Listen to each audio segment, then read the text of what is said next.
CNN, the federal agency responsible for processing visa and asylum requests has requested $1.2 billion from Congress due to lost revenue during the coronavirus pandemic.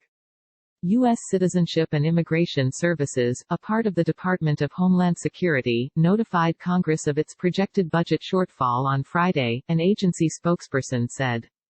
Additionally, the agency is proposing a 10% surcharge on application fees to reimburse taxpayers. Due to the COVID-19 pandemic, USCIS has seen a dramatic decrease in revenue and is seeking a one-time emergency request for funding, the spokesperson said in part.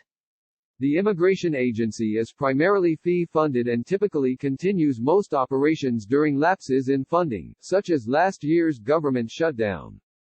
However, during the pandemic the agency suspended its in-person services, including all interviews and naturalization ceremonies. USCIS estimates that application and petition receipts will drop by approximately 61% through the end of the fiscal year, exhausting funding this summer. The agency's depleted funds are the inevitable result of the administration's policies that decreased the number of petitions, and thus fees, received by USCIS, said Sarah Pierce, a policy analyst for the U.S. Immigration Policy Program at the Migration Policy Institute.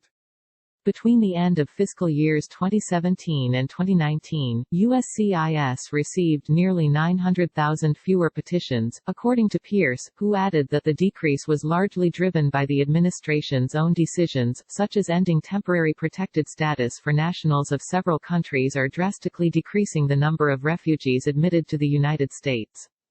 Last week, the agency moved to make it easier for certain seasonal workers who are essential to the U.S. food supply chain to remain in the country by temporarily amending visa requirements.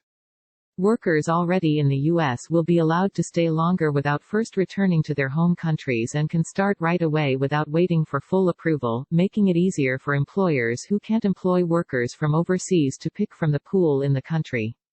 In April, DHS made similar changes for foreign workers directly working in the agriculture industry. Meanwhile, the Trump administration has been planning for increased immigration restrictions. In April, President Donald Trump signed a proclamation halting green cards for people outside the United States for at least 60 days. The move came after Trump tweeted that he would temporarily suspend immigration into the United States. Among many changes to the immigration system in recent months, the administration also invoked a public health law, citing the coronavirus, that allowed for the swift removal of migrants apprehended at the border. Acting Homeland Security Secretary Chad Wolf has hinted at coming restrictions in recent weeks, particularly related to student visas. There are some student visas that we are taking a look at. We know that there's fraud, there's abuse in the program, and it's time that we deal with that, he said during a Fox interview last week. Close Dialogue, the day's biggest stories in 10 minutes or less. Sign up and get access to videos and weekly student quizzes. Sign me up, no thanks. By subscribing you agree to our privacy policy. Earlier this year, Wolf has installed Joseph Edlow to lead USCIS amid a shakeup at the agency. Immigration hardliner Ken Cuccinelli, who was running USCIS, remains the number 2 at Homeland Security headquarters. USCIS has been without permanent leadership since last year.